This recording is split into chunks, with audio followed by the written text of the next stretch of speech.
Ito namang isa mga kabonsay ay bantigi pa rin. Ito ay malaki na sana yung kanyang puno, kaso lang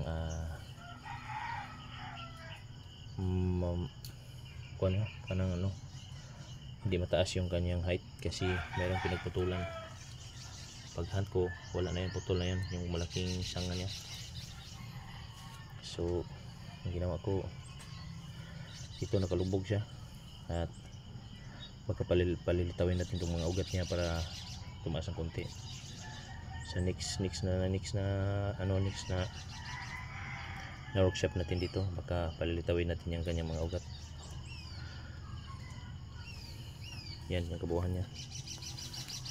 Ito ginawa ko siyang design na pinagbigkis ko siya dito, yung isang sanga ito para design siya. Gawin ko siya ng tanuki, kaso hindi ko na naisipan.